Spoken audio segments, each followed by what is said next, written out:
नहनु इबादु मुहम्मद सल्लल्लाहु अलैहि वसल्लम सल्लल्लाहु वसल्लम अलैका या रसूलल्लाह सल्लल्लाहु तआला अलैहि वसल्लम। अब हजरत जिब्राइल सिदरा पर खड़े हैं, इंतजार कर रहे हैं। नबी आएंगे, पूछूंगा ये कौन लाल है? बोलिएगा गौसे आजम के नाम पर बोलो। सुभान अल्लाह। गौसे आजम, वो गौसे आजम फरमाते हैं उस वक्त तक वो मेरा नाम नहीं ले सकता जब तक कि मैं नहीं चाहूं। आप अंदाजा लगा लीजिए कौन फरमा रहा है। सरकार गौसे आजम फरमाते हैं कि बंदे के अंदर इतनी ताकत नहीं है वो मेरा नाम ले सके, किसी के अंदर इतनी हिम्मत नहीं है वो मेरा नाम ले सके जब तक कि मैं ना चाहूं। अगर तुम चाहते हो गौसे आजम आपसे मोहब्बत कहते हैं करते हैं तो याद रखो सभी लोग या गौसल मदद का नारा बुलंद करो। ये गल मदद गौसे आजम जान नहीं हो, ये कोई इतना बड़ा नारा है, इतना बड़ा नारा है। मुसीबत के दलदल में फंसे हो गौसे आजम को याद कर लो, तुम्हारी मुसीबत दूर हो जाएगी। अगर मकान में आफत आ गई है दरवाजे पर गौसे आजम का नाम लिख दो तो आफतें टल जाएगी। अगर कारोबार नहीं चल रहा है उस कारोबार को कह दो ये गौसे आजम का कारोबार है तो कभी उस कारोबार में लोग सुभान अल्लाह, सुभान अल्लाह, सुभान अल्लाह, सुभान अल्लाह, सुभान अल्लाह।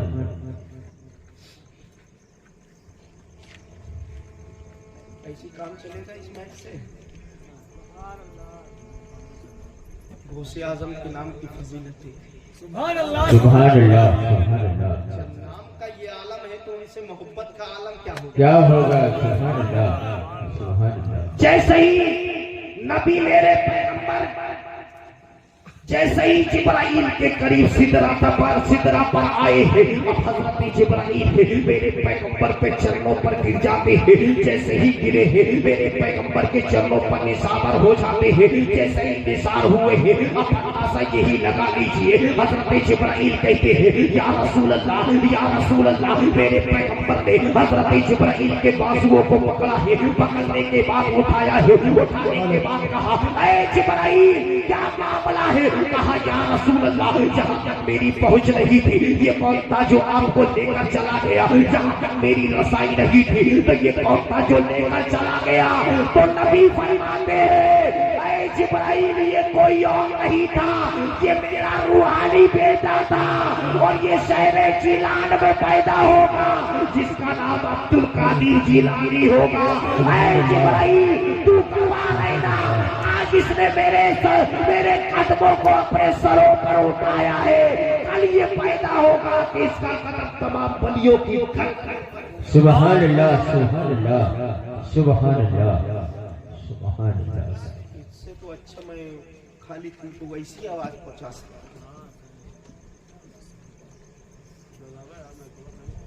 जब ये बोलता हूँ तो ऐसा लगता है कि शंकरगढ़ से आवाज आ रही है, ऐसा नहीं लगता कि यहीं से आती है। ये शंकरगढ़ का है कहाँ? ये सौर मछलियाँ कहाँ का है? शंकरगढ़ का है, तभी तो उधर से आ रही है। मेरे दोस्त शान लाजवाब है, सुभान अल्लाह, मेरा दोस्त लाजवाब है, मेरी दोस्त की तरह कोई नहीं। बेशक मेरे गौसे आजम जब पैदा हुए आपकी विलायत के चर्चे हो रहे हैं, बेशक पैदा नहीं हुए तब विलायत के चर्चे हो रहे हैं। कई सौ साल पहले जिस तरीके से नबी के चर्चे इसी तरीके से मेरे गौस के चर्चे। मेरा गौस भी लाजवाब, हमारे नबी भी लाजवाब। सुभान अल्लाह, सुभान अल्लाह।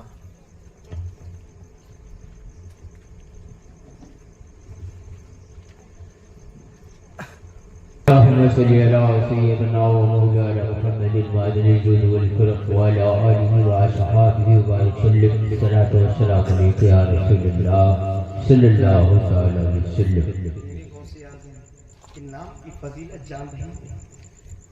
सरकार गौसे आजम का नाम इतना बेहतरीन है जिसको सरकार इमाम अहमद रजा खान फाजिल बरेलवी फरमाते हैं कि जो 3 मरतबा या गौस अल मदद या गौस अल मदद या गौस अल मदद कहकर अगर जिन्नात को भी जिस पर भूत और पलीत का सेब का असर हो तो पढ़कर उस पानी पर दब कर दोगे तो याद रखना उससे राहत मिल जाएगी। सुभान अल्लाह, सुभान अल्लाह, सुभान अल्लाह। गौसे आजम के बारे में नबी फरमाते हैं कि जो 3 मरतबा हर नमाजी नमाज में पढ़ता है कि कादरी का कादरी रख कादरी जो मैं उठा कदरे अब्दुल कादरी कुदरत बेशक, सुभान अल्लाह, ये सरकार इमाम अहमद रजा की दुआओं में से है बेशक, कि अल्लाह हमको कादरी रखना, कयामत तक कादरी रखना और दुनिया से जाए तो कादरी बनकर ही। बेशक, सुभान अल्लाह, सुभान अल्लाह। क्योंकि जितने पीर है सबू के झंडे अलग अलग होंगे लेकिन वो सारे झंडे गौसे आजम के झंडे के नीचे होंगे। नीचे हो, बेशक, ये झंडा बेशक, नबी करीम सल्लल्लाहु ताला अलैहि वसल्लम के दयारे मोहब्बत के झंडे के नीचे लेकर जाए। हाँ, सुभान अल्लाह। तो और लोग होंगे जो नबी के आमद के मौके पर झंडे से तराश करेंगे, लेकिन याद रखना इस झंडे से तू दुनिया में भाग रहा है, कल कयामत के दिन एक ही झंडा होगा, वो कोई और झंडा नहीं होगा, वो मुस्तफा ही का झंडा होगा, वो कोई और झंडा नहीं है, वो मुस्तफा का झंडा होगा। और उस झंडे के अंदर वफादार जाएंगे, झंडे के गद्दार नहीं जाएंगे, क्योंकि वफादारों ने नबी की आमद के मौके पर झंडा लहराया है तो आज कयामत में मुस्तफा ने गुलामों के लिए लहरा दिया है। जितने गुलामगार हो इसी झंडे के नीचे। सुभान अल्लाह, सुभान अल्लाह, सुभान अल्लाह। अब अंदाजा ये लगा लीजिए कयामत में तो एक ही झंडा होगा, तो कहाँ से तुम 75 झंडे की बात करोगे? बोलो। आज तुम एतराज करती हो झंडू पर, लेकिन मेरा गौसे आजम लेकर जाएगी। बेशक बेशक गौसे आजम की मोहब्बत दिल में बसाए। गौसे आजम फरमाते हैं कि जो मेरे मजार से मजार के करीब से गुजर कर जाएगा तो याद रखना वो जन्नती है। बेशक, सुभान अल्लाह, सुभान अल्लाह। मेरी मजार से गुजर कर चले जाएगी, गौसे आजम फरमाते वो जन्नती है। जन्नती है, बेशक। तो अल्लाह फरमाता है ऐ अब्दुल कादिर जिलानी, मैं उस वक्त का उस बंदे को मौत नहीं दे सकता जो तेरा मानने वाला है, जब तक मरने से पहले उसे तौबा की तौफीक नहीं दे सकता। सुभान अल्लाह, सुभान अल्लाह, सुभान अल्लाह। तो याद रखना दिल में गौसे आजम की मोहब्बत बैठा है। ये गौस कोई और गौस नहीं है, ये गौस तमाम उम्मत मोहम्मदिया का मसीहा है। उम्मत मोहम्मदिया का मसीहा है, ये नबी से मिलाने वाले हैं। सुभान अल्लाह।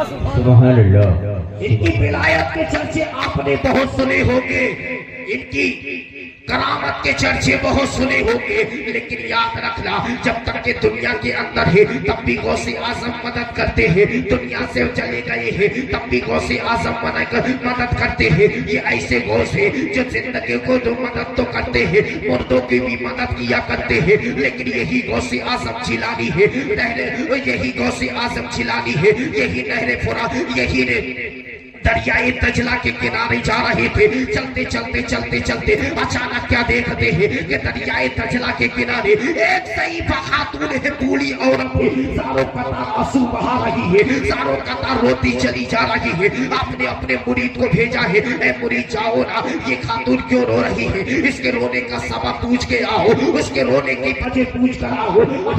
गौसे आज़म ने अपने जैसे ही मुरीद को भेजा है और भेजने के बाद जैसे ही मुरीद का हाल पहुंचा है और पहुंचने के बाद मुरीद कहता है खातून ये तो बताओ तेरे रोने का सबब क्या है। तो वो खातून कहती है मुझे अपने हाल पर छोड़ दो, मैं रो रही हूँ, मुझे रोने दो। लेकिन जैसे ही उसने कहा है, फिर आपका मुरीद पूछता है ए माई जब तक तू बताएगी नहीं मैं जाऊंगा ही नहीं, जब तक तू बताएगी नहीं मैं यहाँ से हट नहीं सकता हूँ। एक चीख लगा कर कहती है, आज तूने कौन से दर्द पर हाथ रख दिया है। जैसे ही चीख लगाई है गौसे आजम आ जाते हैं। कहा ए माई जल्दी बताओ तेरी आंखों में आंसू कैसे है, आंसू कैसे है, तेरी आंखों में ये आंसुओं का सैलाब क्यों बह रहा है। वो खातून कहती है बाबा तुम्हें नहीं मालूम है, तुम्हें कुछ खबर नहीं है, लेकिन एक नदी देख रहे हो, इसी नदी के अंदर मेरा नौजवान बेटा था जो दूल्हा बनकर गया था, तमाम बरातियों के साथ में गया था। मेरी हसरतें थी कि मेरा बेटा जब दूल्हा बनकर जा रहा है तो एक दुल्हन अच्छी सी लेकर आएगा, एक सुंदर सी मेरी बहू लेकर आएगा, जो मैंने अपने अरमानों से सजाए थे वो अरमान लेकर आएगा। लेकिन आज वही दूल्हा, आज वही मेरा लाल इसी बरातियों के साथ में इसी दरिया में डूब गया है। जब अंदाजा ये लगा लीजिए इसी दरिया में डूब गया है तो सरकार गौसे आजम फरमाते हैं ए माई तू ये कब से ये कर रही है। बोले कई महीने और कई सालें बीत गई हो, मैं इसी दरियाए दजला के किनारे, इसी दरिया के किनारे, इसी दरियाए दजला के किनारे ये इंतजार करती हो कि किसी की पीठ में मेरे लाल की पीठ नजर आ जाए, किसी के चेहरे में मेरे बेटे का चेहरा नजर आ जाए। लेकिन आज के नौजवान नहीं समझते हैं कि अगर उनके हाथ में बाइक मिल जाए तो इतनी तेजी से एक्सीलेटर खींचते हैं ना मीटर का पता चलता है। लेकिन याद रखना जब वो घर से बाइक लेकर निकलता है तो उसकी बूढ़ी माँ घर में क्या हसरतें लिए बैठती है, उसको ना माँ की याद आती है ना बाप की याद आती है। लेकिन आए नौजवान जब तू घर से निकलता है गाड़ी का एक्सीलेटर तू जैसे ही एक्सीलेटर दबाता है तो याद रखना तेरी माँ का कलेजा दबने लगता है, तेरी माँ की सांसें बंद होने लगती है।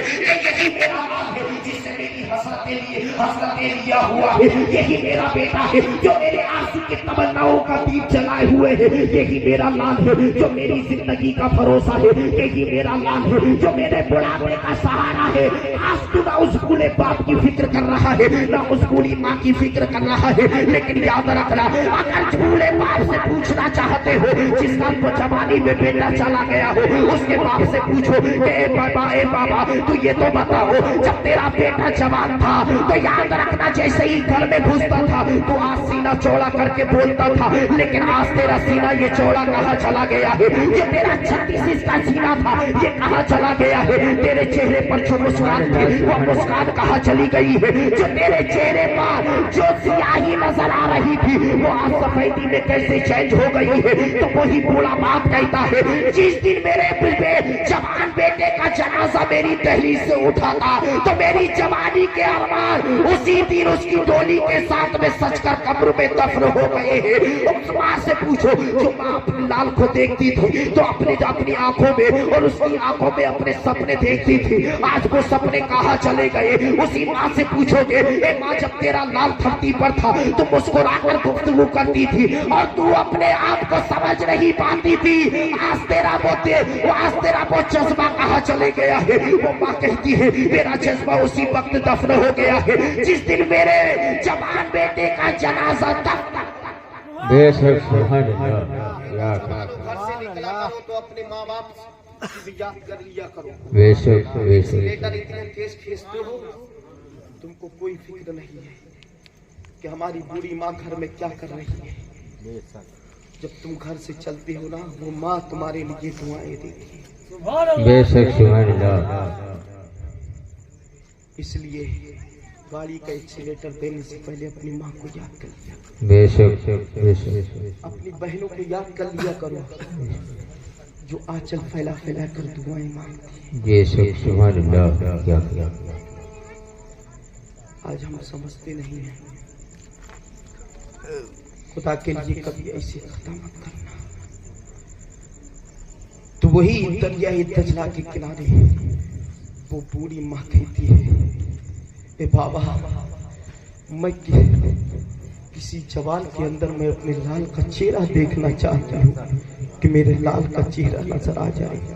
मैं उन बरातियों को देखना चाहती हूँ जो मेरे लाल के साथ बनकर गए थे, मैं अपने लाल को देखना चाहती हूँ। सरकार गौसे आजम फरमाते हैं, ए माई अगर तेरा लाल आ जाए तो तू क्या चाहती है? तू आंसुओं को रोक लेगी? बोले हाँ बेटा, हाँ बाबा मैं रोक लूंगी। बोले तेरे पास पे लाल ही चाहिए या वो बराती भी चाहिए? कहा मुझे लाल भी चाहिए और बराती भी चाहिए।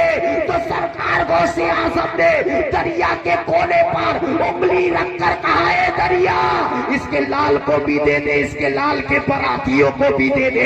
तारीख बताती है 12 साल के बाद वो कश्ती दरिया से बाहर आ गई और जो बराती थे वो बराती भी मुस्कुरा रहे हैं। उसके लाल के चेहरे पर सेहरा बना हुआ है। ये बहुत से मरने वाले को भी जिंदगी की भीख देते हैं और जिंदगी को सुभान अल्लाह, सुभान अल्लाह, सुभान अल्लाह, सुभान अल्लाह। क्या कहे, सुभान अल्लाह। अब बताओ सरकार गौसे आजम को क्यों नहीं याद किया? आज हम भी बेटे हैं कि सरकार गौसे आजम किसी का बेटे नहीं थे। बिल्कुल बेशक। ये तो ऐसे बेटे हैं। मोदी से दहल भी अपनी किताब में लिखते हैं कि सरकार गौसे आजम माँ की तरफ से हुसैनी सैयद है, बेशक, सुभान अल्लाह। बाप की तरफ से हसनी सैयद है। बेशक, सुभान अल्लाह। यानी तभी गौसे आजम फरमाते हैं कि अली ने मुझे 2 बार पैदा किया है। बेशक, उसने 2 बार पैदा किया है।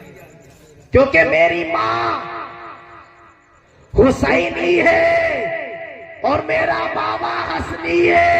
क्योंकि जब हसनी और हुसैनी जब संगम मिला है तो उस संगम के समंदर से जो हीरा पैदा हुआ है तो उसी को गौसे आजम जिलानी, सुभान अल्लाह, सुभान अल्लाह, सुभान अल्लाह। गौसे आजम जीलानी कहते हैं, सुभान अल्लाह। आप लोगों की भी जेबें खाली हो चुकी है, मैं समझ रहा हूँ। बेशक, क्योंकि जब काम की बातें बताने लगते हैं तो कोई नहीं आता, जब नाते होती है तो सब यही आते हैं। समझ रहे या नहीं? तकरीर सुनने में दिमाग लगा तो बादों में ना देते हैं।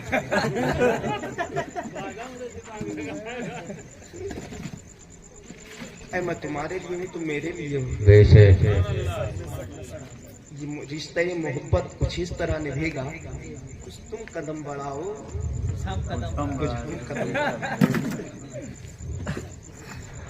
इश्क जब एक तरफ से हो तो सजा देता है, इश्क जब दोनों तरफ हो तो मजा मजा देता है।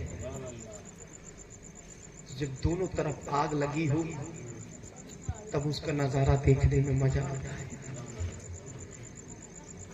जब दिल ही बंजर हो तो बरसात से क्या फायदा? क्या फायदा? बेशक, बेशक, सुभान अल्लाह। ऐसा काम मत कीजिए, लेकिन याद रखो गौसे आजम जब पैदा हुए सुभान अल्लाह, सुभान अल्लाह।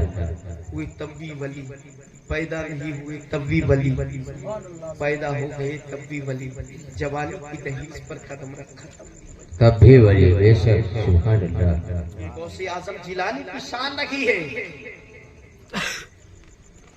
जब लाल पैदा हुए गौसे आजम जिलानी, उनकी माँ तहज्जुद गुजार, बेशक, सुभान अल्लाह। आज हमारी माँ मोबाइल पुजारी है, टीवी पुजारी है। हाँ, बेशक। सरकार गौसे आजम जिलानी के वालिद मोहतरम शेख अबू साले जंगी, जिनसे कभी एक को टाइम की नमाज कज़ा नहीं हुई। बेशक, सुभान अल्लाह।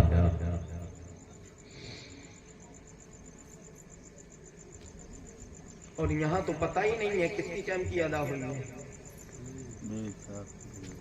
वो सरकार गौसे आजम जिसने फजर की वजू से 40 दिन तक नमाजें अदा की है, बेशक, बेशक, इशा के वजू से। सुभान अल्लाह। तुमने कितनी नमाजें अदा की? मुझे बताओ। गौसे आजम की मोहब्बत यही है। ऐसा दिल में जिस दिल में गौस की मोहब्बत होगी वो मस्जिदों को कभी नहीं छोड़ेगा। बेशक बेशक दिल में नहीं मोहब्बत होगी, याद रखना, वो कभी मस्जिदों को नहीं छोड़ेगा। क्योंकि नबी बहुत आए हैं लेकिन इतनी नमाजें लेकर नहीं आए हैं। सुभान अल्लाह सुभान अल्लाह। कोई एक लेकर आया है, दूसरे आए वो भी एक लेकर आए हैं, लेकिन ये हमारा नबी है जिस पर 50 थी तो 50 कम करते करते 5 कर दिया। मूसा अलैहिस्सलाम का बहुत बड़ा एहसान है, मुझे उस तरफ नहीं जाना है। सुभान अल्लाह। नबी को मुर्दा कहने वालों कान खोल कर सुन लो। जो 22,000 पहले सुभान अल्लाह जो मेरे पैगंबर से इस दाने फानी से कूच कर गए मूसा अलैहिस्सलाम, जब वो मेरा सब पलट कर आए थे तो नमाज़ें लेकर आए थे। कब कार्रवाई क्यों? अगर मुर्दा थे तो ये मूसा का बहुत बड़ा हाथ है। जब मूसा जिंदा है तो मूसा का आका क्यों नहीं जिंदा होगा? मूसा का सरदार क्यों नहीं जिंदा होगा? जिसको जिंदगी की खैरात किसी और के सदके नहीं मिली है, मुस्तफा ही की सदका। बेशक सुभान अल्लाह। नारे तकबीर नारे तकबीर नारे रिसालत जश्न ईद मिलादुन नबी।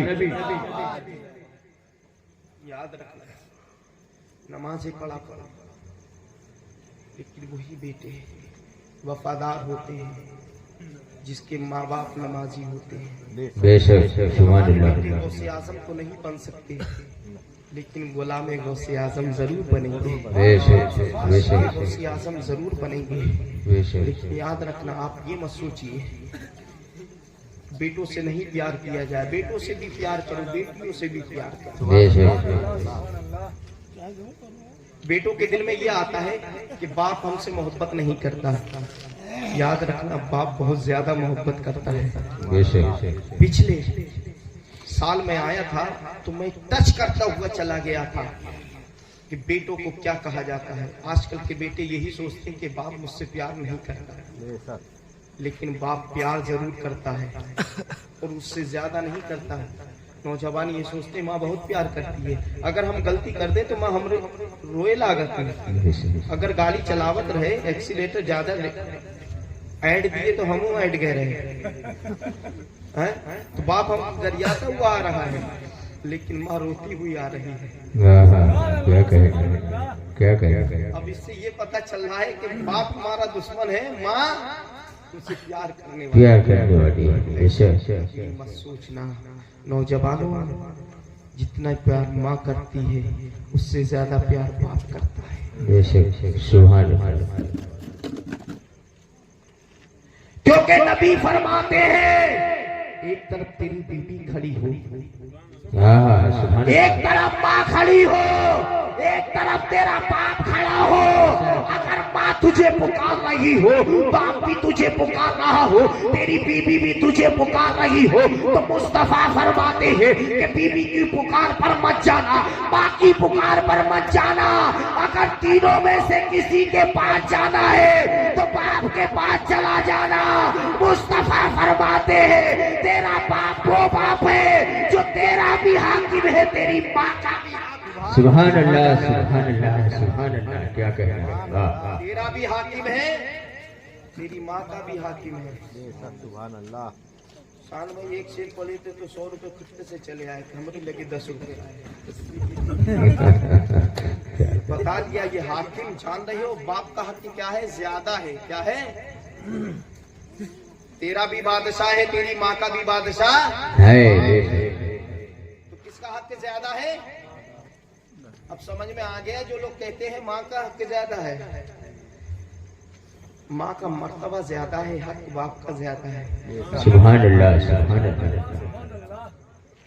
हक किसका ज्यादा है? बाप का। मर्तबा माँ का ज्यादा है, बेशक माँ का ज्यादा है। जी क्योंकि उसने 9 महीना तुमको बोझ ढोया है, कभी उजरत नहीं मांगी। आज तुम जाते हो सामान लेने के लिए, कौन गाँव? शंकरगढ़।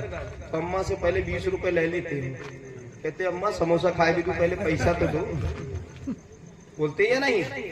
क्योंकि पहले अपना किराया वसूल लेते हैं, लेकिन उस माँ ने तुझे 9 माह ढोया है, कभी उसने उजरत तुझसे नहीं मांगी।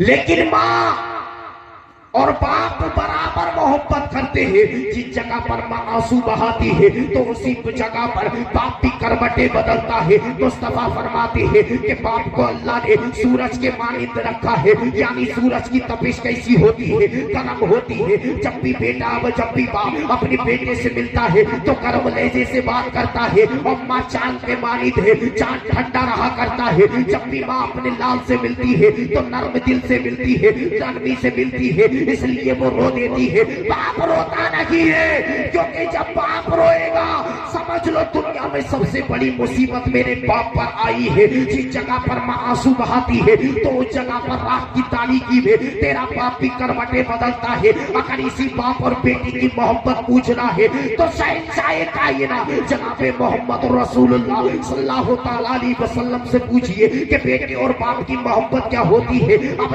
उलमाओं से पूछना कि जब आका हुसैन, आका हसन और हुसैन का बचपन का जमाना था, मेरे पैगंबर का एक बेटा था जिसको हजरत इब्राहिम बोलते हैं। यही हजरत इब्राहिम है और आका हुसैन है, दोनों नन्ही सी उम्र है। कभी मुस्तफा हजरत हुसैन से मोहब्बत करते हैं, कभी अपने लाल इब्राहिम से मोहब्बत करते हैं, कभी अपने नवासे हुसैन से मोहब्बत करते हैं, कभी अपने लाडले इब्राहिम से मोहब्बत करते हैं। जब अल्लाह ने अपने महबूब की इन अताओं को देखा है तो बुलबुल सिदरा को पैगाम दे दिया, जाओ मेरे महबूब से कह दो कि दुनिया में इतनी मोहब्बत कर रहा है, इन दोनों में से लेना चाहता है। जब रसूल इतनी मोहब्बत कर रहा है तो मैं तो रब हूं, मैं क्यों नहीं मोहब्बत कर सकता। क्योंकि जान रही हो अल्लाह का अल्लाह और महबूब और मोहिब का मामला जानते हो या नहीं। अगर कोई एक आशिक एक मासूक को जानते हो, अगर मासूक आनी भी होती है तो वो देखता है तो क्या बोलता है, क्या इसकी आंखें हैं। क्योंकि जान रही हो या नहीं,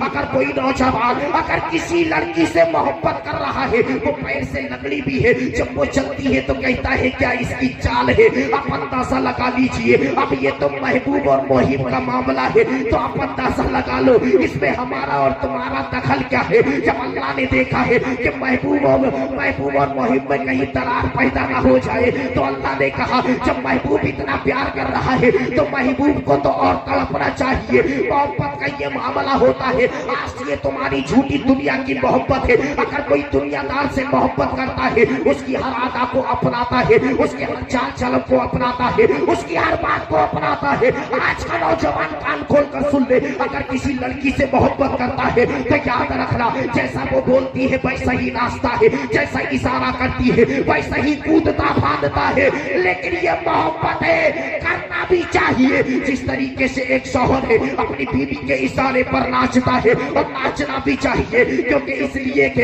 ये आशिक और मासूक का मामला है, ये मोहब्बत का मामला है, मियां और बीवी का मामला है। क्योंकि वो मैं आशिक हूँ, ये मेरी मासूका है, और आशिक और मासूका के हर फरामीन पर अमल करता है। लेकिन याद रखना एक महबूब और एक मोहिब पर ये आपस का मामला है, हर किरदार को अपनाता है। तो ये खुदा का महबूब कोई और नहीं है, ये मुस्तफा जाने रहमत है, और मासूक कोई और नहीं है, रब्बे कायनात है। अब अंदाजा यही लगा लीजिए, रब्बे कायनात ने बुलबुल सिदरा को कहा ए सिदरा वाले फरिश्ते जल्दी आ जाओ। जिब्राइल आ गए, कहा जाओ जिब्राइल से कह दो रब्बे कायनात इन दोनों में से एक को लेना चाहता।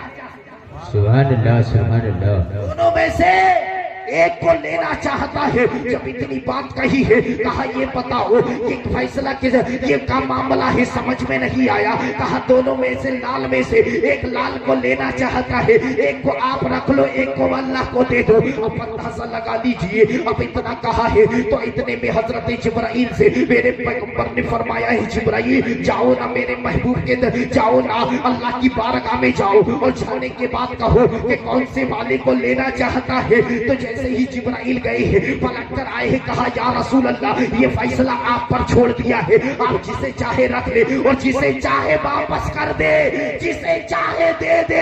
जब इतना कहा है अब हजरत जिब्राइल है, जब इतना सुना है सुनने के बाद मुस्तफा फरमाते हैं कि अगर मैं हजरत इब्राहिम को दूंगा तो इसके जाने का गम सिर्फ मुझे ही होगा, अगर मैं अपने नवासे हुसैन को दूंगा तो हजरत आका हसन का बाजू कट जाएगा। अब हजरत फातिमा की फातिमा का जिगर छल्ली हो जाएगा, हजरत अली चूर चूर हो जाएंगे। ए परवरदिगार आलम, ये मेरा हसन और हुसैन है, इसके जाने का गम मुझे भी होगा, मेरी बेटी फातिमा को भी होगा, अली को भी होगा, हसन को भी होगा, और ये मेरा बेटा इब्राहिम है, इसके जाने का गम सिर्फ मुझे ही होगा। ए परवरदिगार आला, मेरे बेटे इब्राहिम को ले ले और आका हुसैन को मुझे दे दो, आका हुसैन को मुझे दे दे। 3 दिन के बाद आका हुसैन इस दारे फानी से पूछ कर जाते हैं, इन्ना लिल्लाहि व इन्ना इलैहि राजिऊन। जब आपका बेटा इब्राहिम जब इंतकाल किया है तो मेरे पैगंबर की आंखों में आंसू आ गए, फूट फूट कर रो रहे हैं। तो मेरे पैगंबर के तमाम जानिसार सहाबा ने कहा था, ऐ मेरे जानिसार, ऐ या रसूल अल्लाह, हमारे माँ बाप आप पर कुर्बान हो जाए, आपने रोने के लिए मना किया था, लेकिन आप खुद रो रहे हो, आपके रोने की वजह क्या है? तो इतने में नबी फरमाते हैं, हाँ मैंने रोने के लिए मना किया है, लेकिन काकर रोने के लिए मना किया है, वैसे रोने के लिए मना किया है। ए मेरे सहाबा, कान खोल कर सुन लो, दुनिया से जिसका जाता है दर्द उसी को होता है, जिससे दुनिया का जाता है दर्द उसी को होता है। मेरे नबी ने जब मुस्तफा जाने रहमत सल्लल्लाहु तआला अलैहि वसल्लम ने अपने लाल को कब्र में उतारा है, तब भी रो रहे हैं, फातिहा पढ़ी है तब भी रो रहे हैं, अल्लाहु अकबर कितने रोए हैं। लेकिन जब नबी को अपने बेटे इब्राहिम की याद आती थी तो अपने नवासे हुसैन को देख लेते थे, अपने बेटे का काम भूल जाते थे। यही एक दिन है, मेरे पैगंबर मस्जिद नबवी में बैठे हुए हैं, तो इतने में आका हुसैन है बड़ी तेजी के साथ मस्जिद नबवी के सामने से गुजरे हैं। सहाबाए किराम मस्जिद नबवी में मौजूद है। मेरे पैगंबर ने कहा, बेटा हुसैन। हुसैन ने नहीं सुना है। जब आका हुसैन ने नहीं सुना है तो मेरे पैगंबर सारों का रो रहे हैं, रोकर कहते हैं, ऐ मेरे सहाबा, जाओ किसी कोई हुसैन को बुलाकर लेकर आ जाए। जैसे ही आका हुसैन आए हैं और आने के बाद मेरे पैगंबर की गोदी में बैठ गए, और बैठने के बाद आका हुसैन का मुस्तफा चेहरा देखते चले जा रहे हैं, देखते चले जा रहे हैं, देखते चले जा रहे हैं। कहा, नाना आज क्यों देख रहे हो इतनी देर? कहा, तुम्हें पता नहीं है, जब मुझे अपने लाल इब्राहिम की याद आती है तो मैं तुझमें अपने लाल को देख लेता हूँ, जब मेरे बेटे की याद आती है तो चेहरा तेरा देख लेता हूँ, लेकिन आज मैंने पुकारा तो याद रखना, तूने मुझे सुना नहीं है। मैंने अपने लाल की मोहब्बत तेरी मोहब्बत में कुर्बान कर दी है, मैंने अपने लाल की मौत तेरी मौत से बदल दी है, और आज तूने मेरे फरमान को ना सुना है। हजरत आका हुसैन रोकर कहते हैं, नाना घबराने की जरूरत नहीं है, आज तुमने मेरी मोहब्बत में तूने एक लाल को कुर्बान किया है, बताने दो। करबला में हुसैन 72 को कुर्बान कर देगा, पूरे खानदान को कुर्बान कर देगा, बताने दो। यही आका हुसैन ने करबला के मैदान में अपने नाना के वादे को वफा करके दिखाया है, अपने नाना के वादे को अदा करके दिखाया है। तुमको मालूम नहीं है, करबला के मैदान में हजरत कासिम भी शहीद हो गए थे और मोहम्मद भी शहीद हो गए थे, 70 नफूसे कुदसिया शहीद हो गए थे। तो करबला के मैदान में आका हुसैन सबसे बाद में क्यों गए? जोर से बोलो, सुभान अल्लाह। बात तो मामला तो आका हुसैन से था। आका हुसैन चली जाते तो सब शहीद हो जाते, सब बच जाते, कासिम भी बच जाते, और मोहम्मद बच जाते, लेकिन ये क्यों? जान रहे हो, ये बहुत मुहर्रम का किसी वक्त पनघट पर मौका मिला तो इस मैटर पर गुफ्तगू, लेकिन आलम तसव्वुर में मैंने ख्याल किया है, मेरे आका हुसैन, आपने करबला में वो सजदा किया है जो दुनिया के तमाम सजदों पर नाज है। बेशक बेशक। सजदा जो आपने सजदा किया है, कयामत तक के सजदों को नाज है। लेकिन याद रखना, ए आका हुसैन, तुमने करबला के मैदान में क्यों सजदा किया है? मक्का से लेकर मदीना था, मदीना से लेकर मक्का था, बहुत सारा मौका था मस्जिद नबवी में सजदा कर लेते, जिसके एक के 70 सजदों का सवाब अता किया जाता है। लेकिन आपने वहां सजदा क्यों नहीं किया है? आप खाना एक काबे में सजदा कर लेते, आपने उस खाना एक काबे में सजदा क्यों नहीं किया? जहाँ सारी दुनिया का इंसान उस खाना खानाए काबे के सजदे के लिए तड़पता है, लेकिन आपने हुआ सजदा क्यों नहीं किया? करबला के मैदान में क्यों सजदा किया है? तो आका हुसैन कहते हैं, ए दादा तुझे पता नहीं है, ये मेरा बहुत पुराना कर्जा था। सिर्फ बेटों की फजीलत बता रहा हूँ, ये मेरा बहुत पुराना कर्जा था। मैंने आलम में तसव्वुर में कहा, ए मेरे आका हुसैन ये कैसा बहुत पुराना कर्जा था? कहा तुम्हें पता नहीं है, मैं पैदा भी नहीं हुआ था, मेरे बाबा अली की शादी भी नहीं हुई थी, मेरी माँ सैयदा फातिमा की शादी नहीं हुई थी, मेरी माँ छोटी सी थी। एक दिन नाना कहीं चले गए, एक दिन नहीं आए, 2 दिन नहीं आए, 3 दिन नहीं आए। तमाम सहाबाए किराम परेशान है, अबू बकर भी परेशान है, तलहा भी परेशान है, जुबैर भी परेशान है, तमाम सहाबाए किराम परेशान है। मदीने की गली कूचों में ढूंढ डाला, कहीं मुस्तफा का पता नहीं चला। जब 3 दिन का अरसा गुजरा है, 4थे दिन हजरत सैयदा फातिमा है, मेरी माँ निकल कर आई है, छोटे छोटे से पैरों से चलकर जैसे ही मक्का के अंदर आई है, मदीने के अंदर आई है, और आने के बाद मैदान में देखती है, इतने में हजरत अबू बकर सिद्दीक से मुलाकात हो जाती है। हजरत अबू बकर सिद्दीक से कहती है, मेरे बाबा जान कहाँ है, मेरे बाबा जान कहाँ है? हजरत अबू बकर भी रोने लगे हैं, उमर भी आ जाते हैं, तलहा भी आ जाते हैं,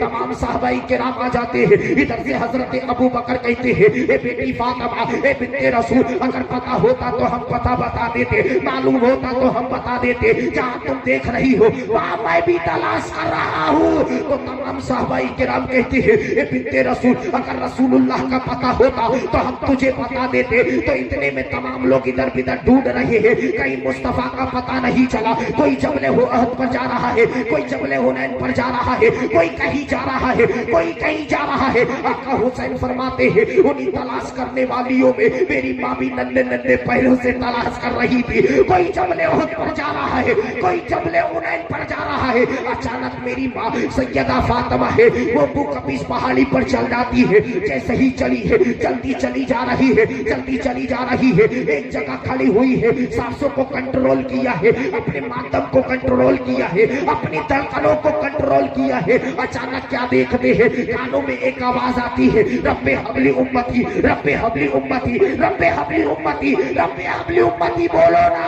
रब्बे हबली उम्मती, रब्बे हबली उम्मती, रब्बे हबली उम्मती। सैयदा फातिमा ने 4 दिन का 3 दिन का अरसा हो गया, अपने बाबा जानी की आवाज को सुना नहीं था, दौड़ कर गई है। देखती क्या है, मुस्तफा जाने रहमत है, अपने सर को सजदे में रखे हुए हैं, अपनी गुनाहगार उम्मत को याद कर कर रो रहे हैं, अल्लाह से इल्तिजा कर रहे हैं, ए परवरदिगारे आला, तेरा महबूब उस वक्त तक सर को सजदे से नहीं उठाएगा जब तक के सारी गुनाहगार उम्मत की मगफिरत नहीं करवा लेगा। जब इतना जुमला कहा है, सैयदा फातिमा ने मुस्तफा के कांधे पर हाथ रखा है। जैसे ही बेटी के दस्ते पाके अलम को पाया है, मुस्तफा ने सर को सजदे से उठा लिया है, और उठाने के बाद फरमाया, ए बेटी आज तू मेरे सर को सजदे से नहीं उठवाती तो मैं उस वक्त तक सर को सजदे से नहीं उठाता जब तक कि मेरी गुनाहगार उम्मत की मगफिरत नहीं हो जाती। तो उस वक्त आका हुसैन कहते हैं, ऐ नाना, बुकबीस पहाड़ी पर मेरी माँ ने आपके सरे अनवर को उठा लिया था, आपकी गुनाहगार उम्मत मगफिरत के लिए रह गई थी। ऐ नाना, उसी का बेटा हुसैन करबला में कयामत तक के लिए सजदे में सर को रखा हुआ है। जिसे बख्शवाना चाहो बख्शवा लो, जिसे निजात दिलाना चाहो निजात। सुभान अल्लाह, सुभान अल्लाह, सुभान अल्लाह। नारे तकबीर, नारे रिसालत, जश्न ईद मिलादुन नबी, सरकार की आमद, आका की आमद, मदनी की आमद, ताहा की आमद, नारे तकबीर। ये बेटों की शान होती है। आज हमारे बेटे हैं, बुलाते हैं इधर तो भागते हैं उधर। ऐ नौजवानों, बाप की कमी नहीं है, कमी तुम्हारी है। तुम अपने आप को खसारे में डाल रहे हो। अपने बाप से मिला करो तो इस तरीके से मिला करो। सरकार इमाम अहमद रजा खान फाजिल बरेलवी फतवाए रज़विया के अंदर लिखते हैं कि एक बेटे को इस तरीके से अपने बाप से मिलना चाहिए जैसे कि एक गुलाम आका की बारगाह में जाता है। बेशक सुभान अल्लाह। बेटों की जगह माँ के बगल में नहीं होती है, बल्कि बाप माँ की चरणों में हुआ करती है। क्योंकि याद रखना, औलाद के लिए माँ बाप जन्नत, बेशक बेशक कदमों तले जन्नत है और बाप जन्नत का दरवाजा है। बेशक सुभान अल्लाह सुभान अल्लाह। अगर माँ को राजी कर लिया, जन्नत वाले तो हो गए, लेकिन जन्नत में जाने का रास्ता बनाया, क्या कहना है, सुभान अल्लाह। तो इसीलिए माँ को भी राजी करना है, बाप को भी राजी करना है, दोनों को राजी करके चलना होगा। आप बोलिएगा कैसे, तुमको मालूम नहीं है। एक बाप के 5 बेटे थे। कितने? 5 बेटे थे। बाप भी अमीर था, कोई गरीब थोड़ी था। 5 मिल थे, 5 के नाम कर दिए, 5 घर बना दिए। जब 5 घर बना दिए तो बाप जो था नमाजी था, एक झोपड़ी बनाकर उसमें इबादत करता था। सुभान अल्लाह। कहा बेटा, मैंने तुम्हारे लिए 5 के लिए घर बना लिया, सुभान अल्लाह सुभान अल्लाह। मैंने सबको एक एक घर दे दिया, अपना कारोबार एक एक दे दिया, लेकिन तुमने मेरे लिए कुछ किया? कहा नहीं बाबा। वो दिए बेटे, वफादार बेटे थे। और आज तुम अपने बाप के गद्दार बेटे हो।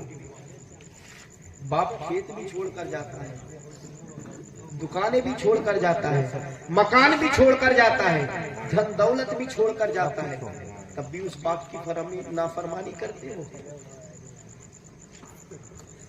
बाप बेटों ने 5 बेटे बाप के कदमों पर गिर कर कहते, बाबा ये दुनिया की सबसे बड़ी भूल हो गई है हमारे लिए। बेशक क्या क्या।